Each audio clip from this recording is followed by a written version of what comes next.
Hello guys, sorry we just had to put that video in. As South Africans, we love to see Ebenezer Bet and we love to see Ebenezer Bet brawl. Welcome to episode 21 of Spear Tackle. And we will be doing our review of the round 15 out of from the URC. Tim, how are you? How was your Easter weekend? It's going good. Except for my super brew. I'm in top. I'm in top again. No, but I feel that conspiracy wise, the Sharks that pulled a 1 point victory out of that. Benetton messed me up. Cardiff messed me up. Gauntlets messed me up.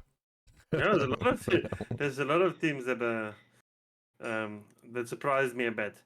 But 3 out of the 4 South African teams won it. This round. In true South African fashion, I do think that all 3 of them stole the win, and were very, very lucky to win. I don't think there was any of the South African teams that not deserve, but won convincingly. Let's put it that way. Yeah, I think the South African teams definitely partnered with some or other blood pressure medication company, because this 1 point win thing has become a bit of a trait within South African rugby. Well, let's jump straight into it. Talking about our 1 point win. So the Sharks, a fully stacked team, probably the strongest Sharks team that's played the whole season, went over into Edinburgh and barely won.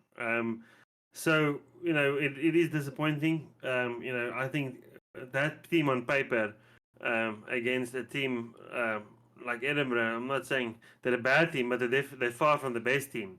The Sharks should have put at least 30 points on them. It really is embarrassing.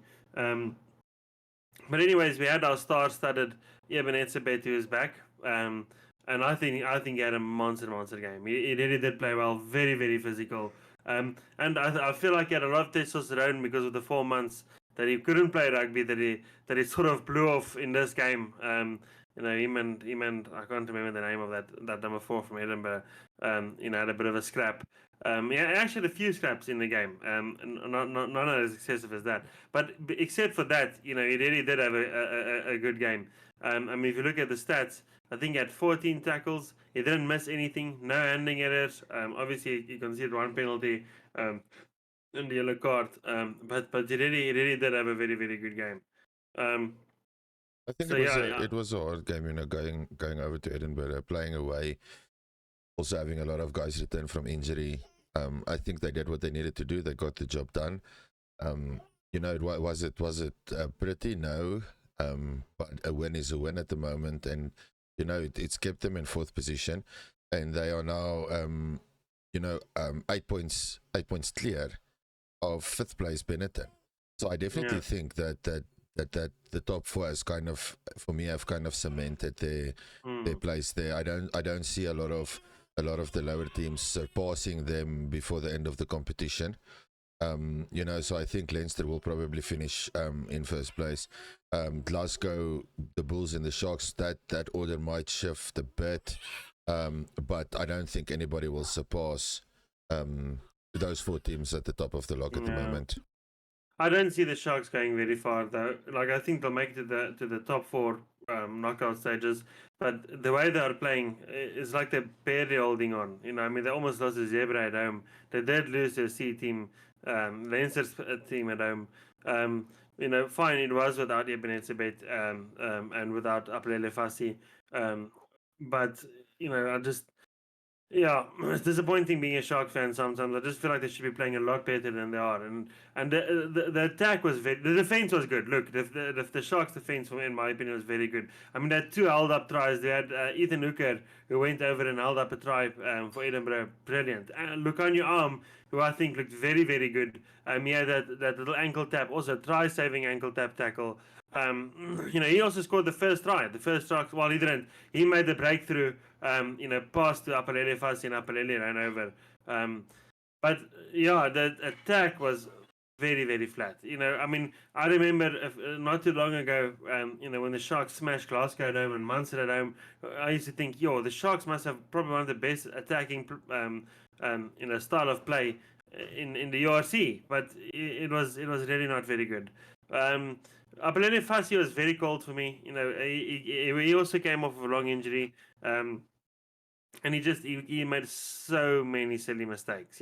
I think he kicked the ball out like 4 times on the full. There was that one where someone kicked it through a little grabber kick, and Fassi was chasing it, and he picked it up and dropped it, and it almost resulted in an Edinburgh try. So he was, I'm sure he will find his form again. We all know what quality player Fassi is. This was definitely just not his game. And I definitely agree. I mean, and then you look at the log, right? And just coming to the Sharks, the Sharks in 4th place, 15 play, 10 wins. They're sitting with a points difference of only 3. So that's not a very high points difference. But I mean, and you look at Benetton, they're in 5th position. They're sitting with a point difference of minus 51.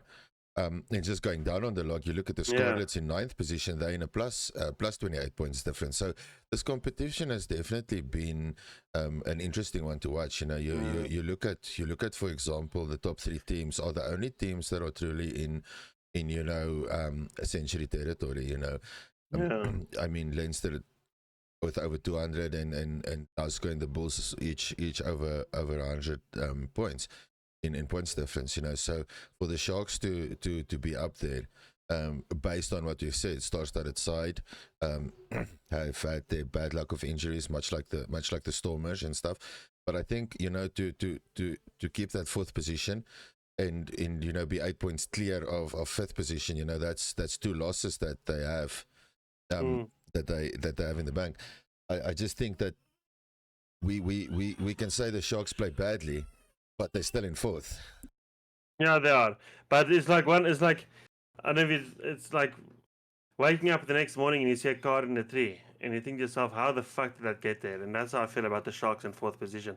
I'm a Shark, so I'm allowed to say, but they are I know they won the game, but they should have won it by a lot more. I mean, like I said, they fixed their defense. Joey Mongalio, I hope I'm saying that correctly, he's doing very well with the defense, but now the attack is flat. It can't be one without the other. And the Hendrikse brothers, how much I love Jordan Hendrikse, and I think he's got a bright future in front of him.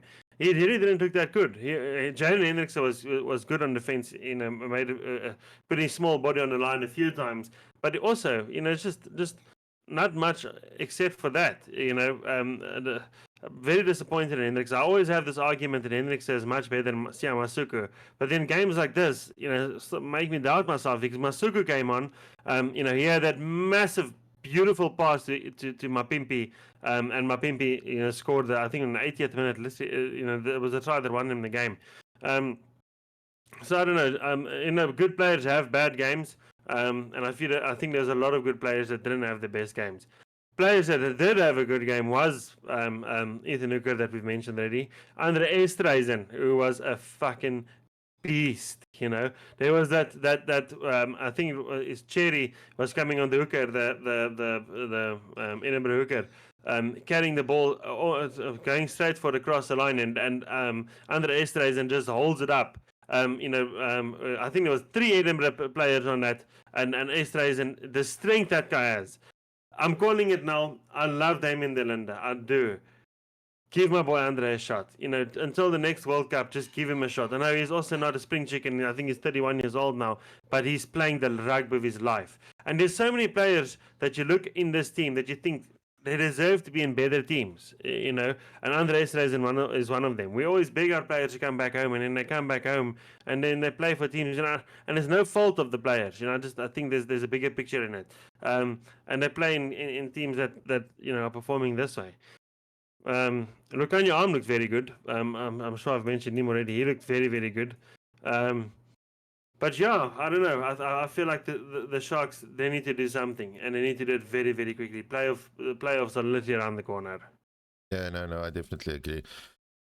But yeah, let's move on. The disappointing South African side of the weekend was Lions versus the Benetton. The Lions, yo. I don't know how to approach this. To be honest with you, Lions at home. We discussed it in the preview. It should have been a walkover win for them. To be brutally honest. Yeah, I mean, Benetton is just, up in the log, and they cemented their place as fifth now. I just feel the Lions have too much going against them. I don't think they've got a good director of rugby. I don't think that their coach is the best coach. The Lions don't have a history of doing very well, and then you get to this now. Losing at home to Benetton. I think this sums up this match and where the Lions are on the log now. I think sums up their season. They third last on the log. They're 14th. Points difference -45. 3 weeks ago they still had a chance to get into the top 8. And now they've kind of cemented they're going to be lucky to finish anywhere close to 10. And it's sad because I do think the Lions have a lot of potential. And unless they get rid of the bad apples, they get rid of a guy like Stroily, and they start getting proper coaches like they had when they had Johan Ackerman. I don't see a good future for the Lions. They're going to continue to be a feeding club. And my fear for the Lions at the moment is if it continues down this road, are they gonna be walking the same path as the Cheetahs? Where in the next 2 or 3 years they're going to be that club that's going to be looking at a closing down scenario, much like the Cheetahs are facing, at the moment. So I do think there needs to be changes, and I feel that at what point do the shareholders or the people decide, listen, the model we have or the staff we have isn't working. I don't think the Lions lost their match on the field. I think they lost their match in the office. I don't know. It's difficult. I don't know if it's worse to be a Lions fan or the Sharks fan at the moment, because that's their 5th consecutive loss. But I mean, not too long ago they were in impeccable form. I mean, they smashed the Sharks away. And like we've mentioned before, they were one of the only unbeaten teams in the URC for a while. And it's I don't know what happened, and now they're just losing. And they really did. They were their own worst enemies on the day. I think they had like 16 handing errors or something. It's bad. I don't know. They need to do something. As for this season, the Lions are on a 43% win rate, which is just not acceptable. It's really not acceptable. I have to agree with you. I look at the Lions. You look at South African club rugby at lower levels, and it does feel like I look at the way the Lions play. Do they train though? It's like, lower division club rugby in South Africa, the guys train on a Tuesday and a Wednesday for an hour or so, pitch up on a Saturday, we call it brandewyn rugby. And now you're sitting with that thing. Do the Lions train? Or is there just that massive, and we speak about this every single episode. It comes down, is this a mentality issue? Is the mentality of the Lions to kind of go there and just do whatever they want to do, and every second Saturday it works out for them, and then all of a sudden it doesn't? It's a bit of a Fijian mentality. That's why Fiji will never win the World Cup. That mentality works well in sevens. Players, where you just throw the ball around like a bunch of crazy people. I just feel like the Lions do a lot and don't gain meters. And then every now and then you have a guy like Edwell or somebody that comes through from nowhere and creates opportunities. Himself. Yeah, look, the Sharks are and the Lions are sort of in the same boat where, the Sharks have like a lot of experienced good players, whereas the Lions have a lot of inexperienced good players.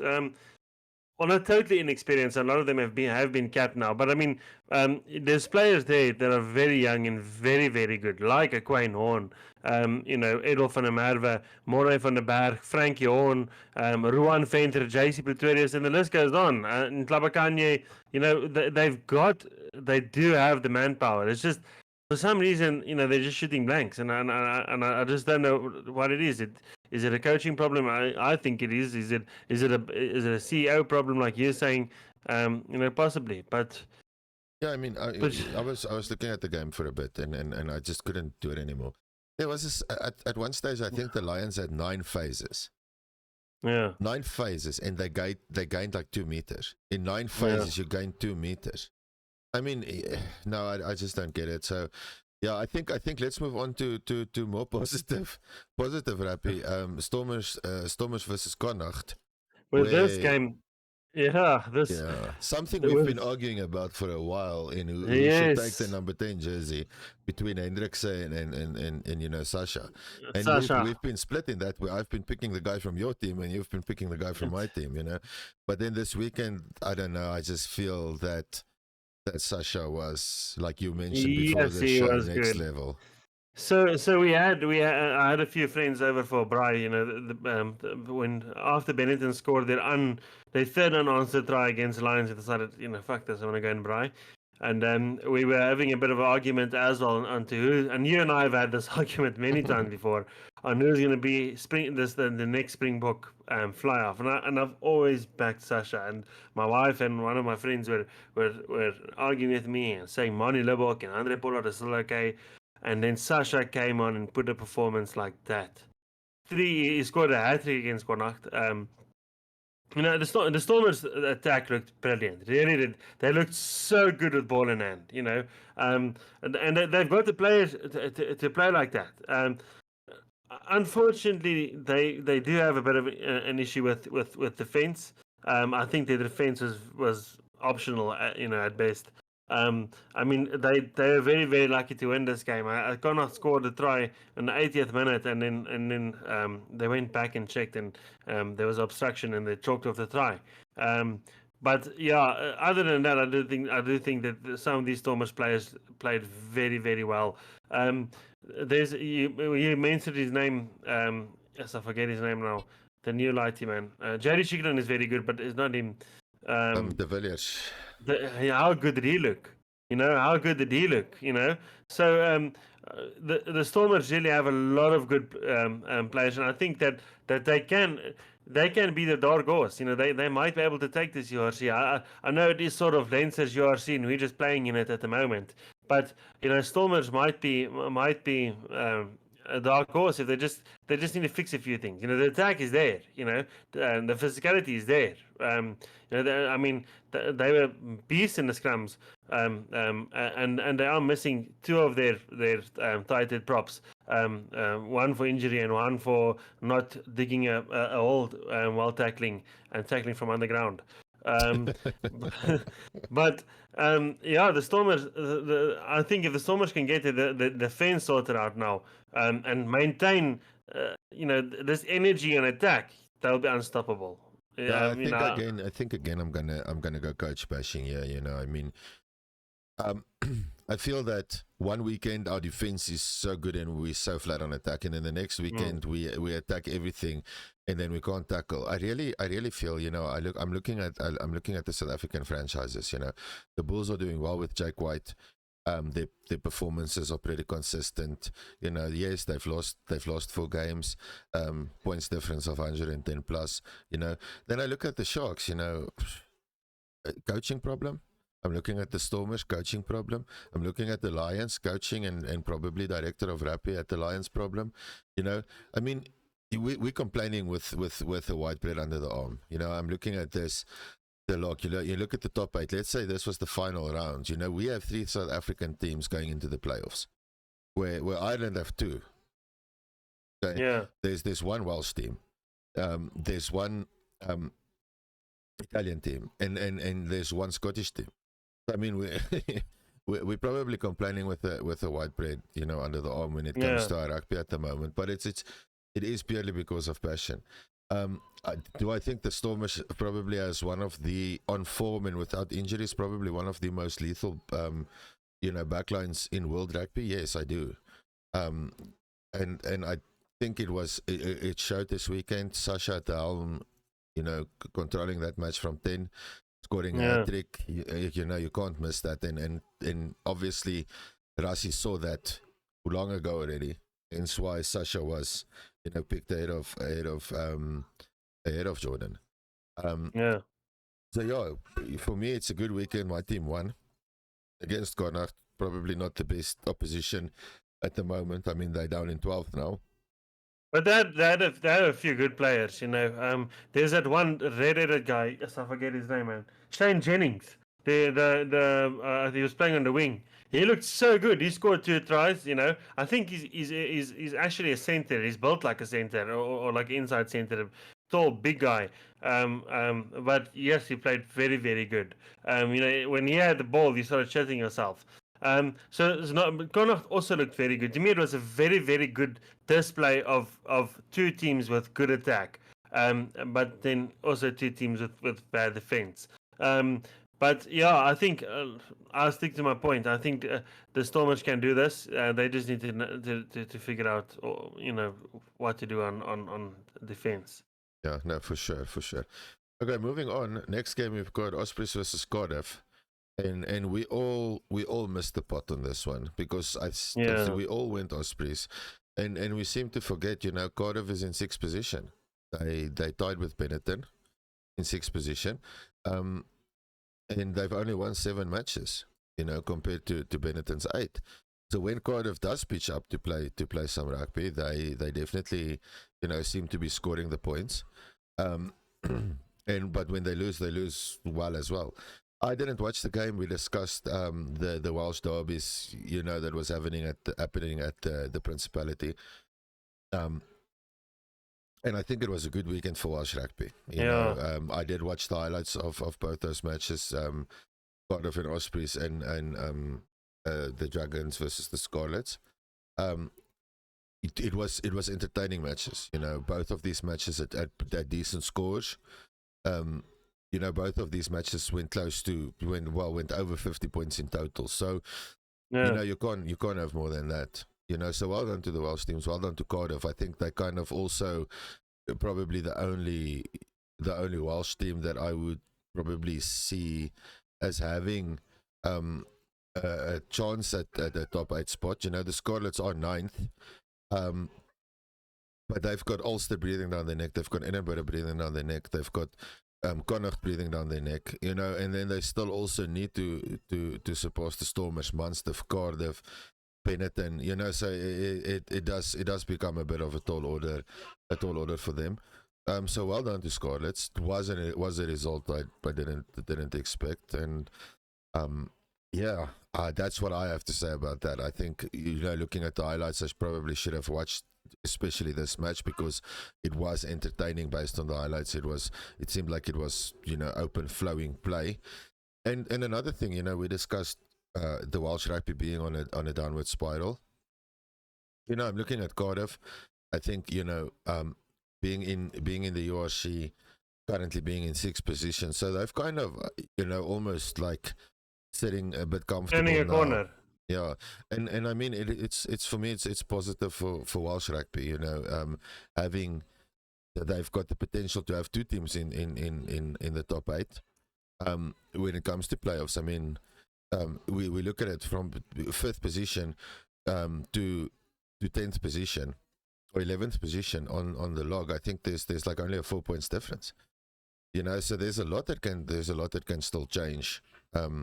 When it comes to the playoffs. So I do feel Welsh rugby.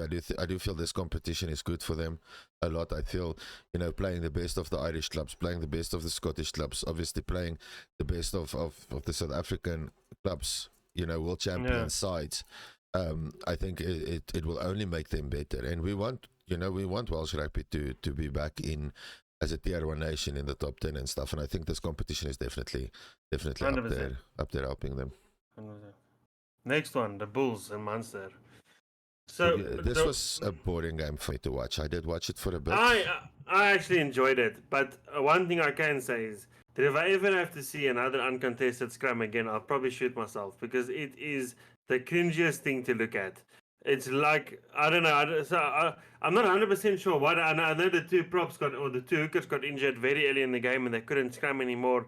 And then there was this whole massive confusion on whether Munster was allowed to have 15 players on the field, and they were playing with 14 players on the field for I think 11 minutes or so, and then they realized it was very, very confusing. Look, I did enjoy the game, except for the uncontested scrums, which was really not nice to look at. But look, it wasn't a pretty game to watch. I felt like it was a very, very tight game. Like these two teams are keeping each other at bay. From start to finish, and I really, really enjoyed it. I'm shocked with some of the stupid penalties and stupid errors that were made.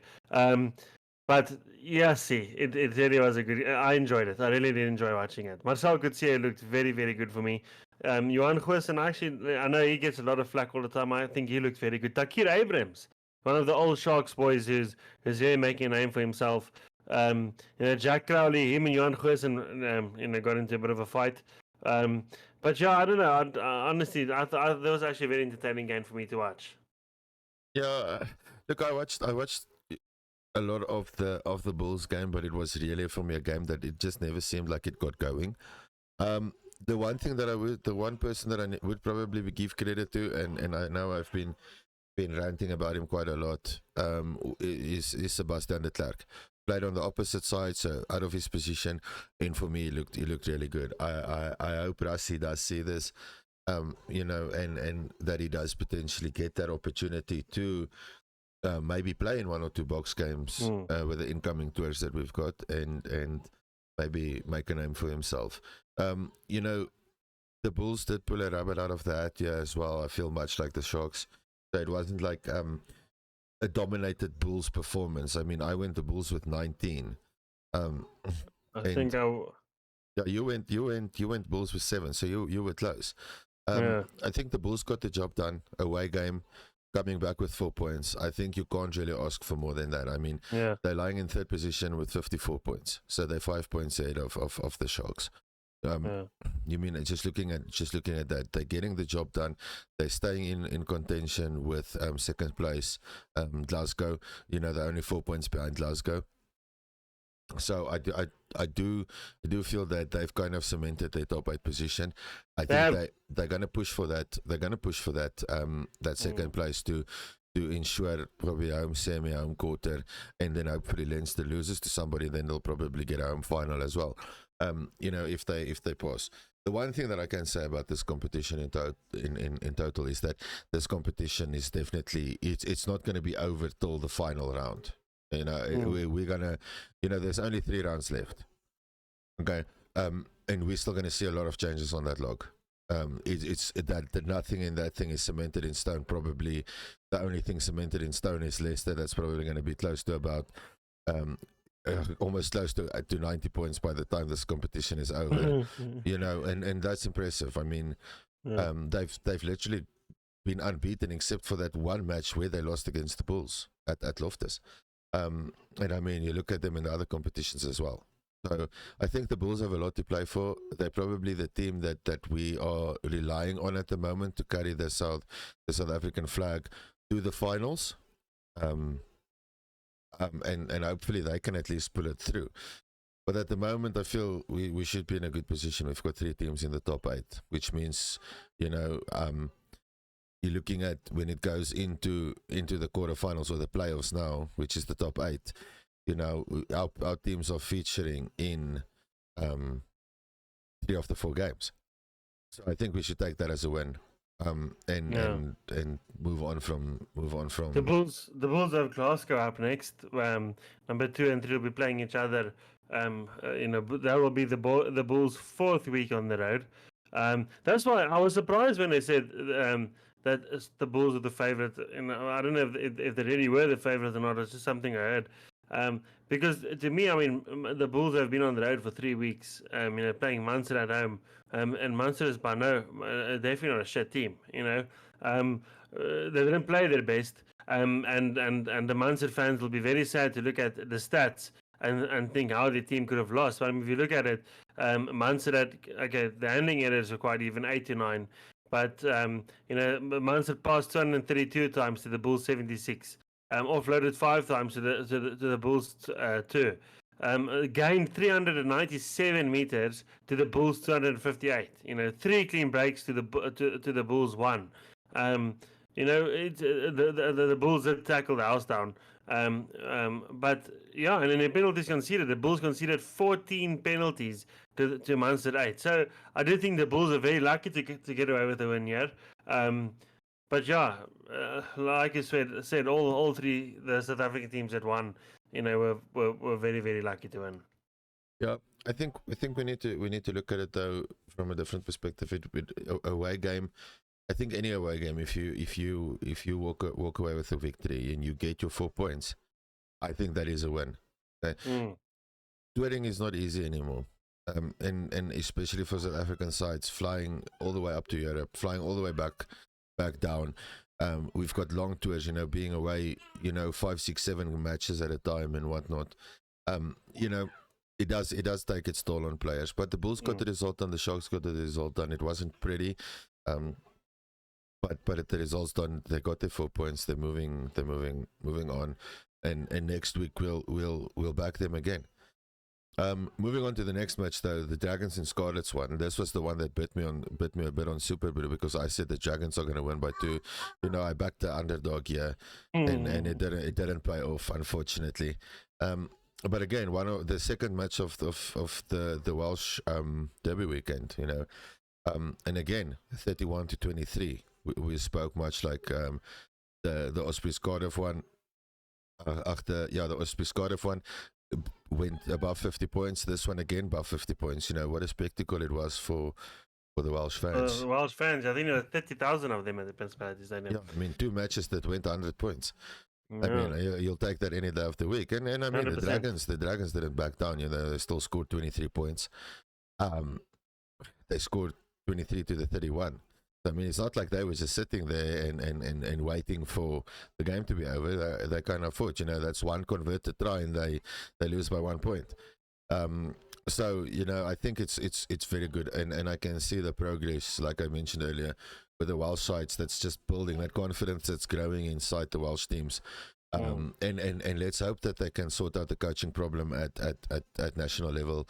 And get a coach in that can look at the URC results, that can look at the other competitions that these teams are part of, and pick a Welsh side and coach a Welsh side to a top 10 team again. Where they can actually be part of that thing when we go to it in Wales or the Six Nations, where Wales isn't the moomish team that everybody wants to play against to score their bonus points. We discussed that during the Six Nations. 3-4 years ago, the Welsh team was the Six Nations champions. And where they were this Six Nations, the latter part of that under the new coaching did look okay. But I look at it now, and I look at the club performances and stuff like that, and like I mentioned, you've got Cardiff lying 6th, you've got the Scarlets lying 9th, which is by no means bad at the moment, because there's like a 3-point difference between 5th and 12th. Yeah. So I feel that there's not a problem in Welsh rugby. I think there was a coaching problem in Welsh rugby, but I feel that they've rectified that now, and I'm looking forward to see who they choose at the end of the day. Yeah, 100%. I think Welsh rugby is on the rise. I think they can't get any lower than they are at the moment. And I think there's only one way up, and it's up. So yeah, let's see. Glasgow Warriors versus Zebra. So this one is a bit of a shocker. It was obviously me that Glasgow was going to win it. I just thought they would win it a lot more. Now I know that Glasgow are hurting a lot. I mean, they are losing. They don't have players, or they've lost players like Tuipulotu and Hugh Jones. Hugh Jones was a monster during the Six Nations. But still, I actually didn't watch this game, and by looking at the score, I wish I did. because it honestly looked like a tight game. So I like I said, I also didn't watch this game. I did watch the highlights, and it didn't seem like anything was really happening. And I look at the coaching, from Glasgow. We've argued this, arguably one of the best coaches in world rugby. So is there a situation where his coaching style isn't working for them anymore, or is it a situation that when he loses 2 or 3 of his key players, that team just doesn't mean anything? Where the backup that they've got, or the potential replacements that they've got, are just so weak and or subpar that they're not catering, because I do feel like you say, you look at Tuipulotu, you look at Hugh Jones and stuff like that. I mean, you look at a Glasgow team that smashed, who was it? I think the Lions, the previous round of the URC, 42-0. They smashed the Lions, and then going to play Zebra, who's second last on the log, and only winning by what's it? Marginally, yeah. 8 points. I mean, no, I don't understand it. Maybe they are still hurting from last weekend when they got smashed by Leinster, because we know how good Glasgow can be, and we've spoken about their winning mentality before. So maybe it's just a confidence thing. I'm fairly certain Franco Smith will get his guys back on the horse. They didn't lose, they won, which is all that matters. Which I think they probably could have done a bit better. Then the last game, unsurprisingly, Leinster smashed Ulster. But Leinster were actually playing like sort of a B team. They weren't playing their strongest team for this game. Yeah, I really dislike that phrase, because I always say at this level there shouldn't be a B or C team. There's a full strength team, and then there's a team that's not full strength. Well, this is definitely not a full strength team. Yeah. Look, at the moment, and we've discussed this, and we're looking at other websites as well. When you look at what they consider the top clubs in the world at the moment, I mean, Leinster is ranked 1, and I think Toulouse is ranked 2. That obviously tells you exactly where it is with Leinster. I think they're a star-studded team. We've given them a lot of flack, and I feel that a lot of the flack was justified. The South African and Irish, banter has been going back and forth for a while now. We don't hate Leinster. Well, I don't hate Leinster. I just like them. Yeah, it's. Do I think they play fantastic rugby? Definitely. Of course they do. Definitely. Yeah. I just like James Lowe. Does he play fantastic rugby? And he's probably one of the best players in the world. I'm straight. But it was Ulster, Leinster. It was a bit of a derby clash there. And Leinster started with okay, you don't like the phrase, with an understrength team. And they had I mean, I think it was Dan Sheehan. He scored a hat-trick of tries. Andrew Porter, Todd Furlong, Argus Snyman, Max Deegan, and even Pendergast. So all of those guys were on the bench, and they came up and obviously made a massive difference. By looking at it, I mean, Dan Sheehan, Gary Ringrose, they scored 4 tries between the two of them. Dan Sheehan with a hat-trick, as mentioned. So yeah, I think we've said it too many times before. We do dislike Leinster because we feel like you can call it the jealousy thing. You can call it, I don't know, maybe just because they've smashed all of our teams so many times before.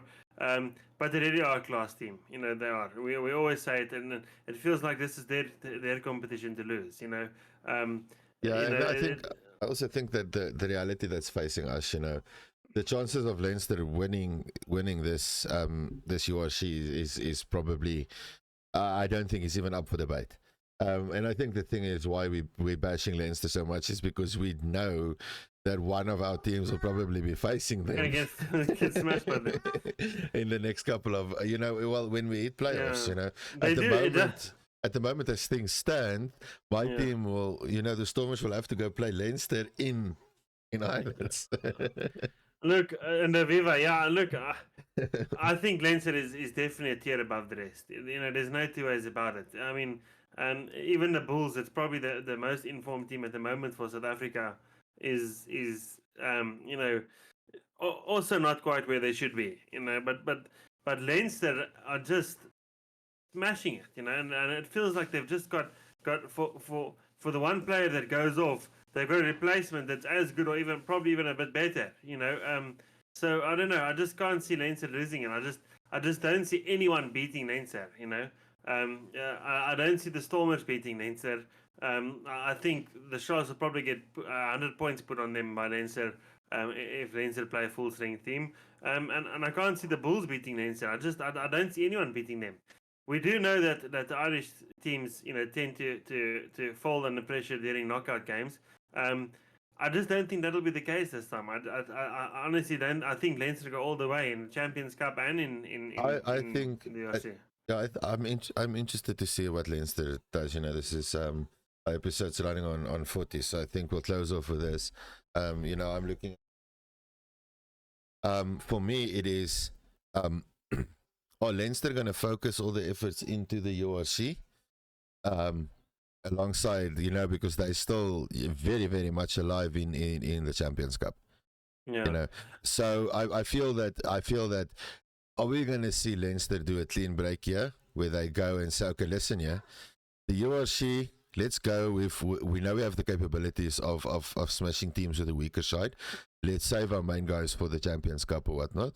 Or do you think they're just going to go for it and walk away at the end of the season and have the URC under their belt and the Champions Cup under their belt and probably the local Irish Competition Cup also under their belt?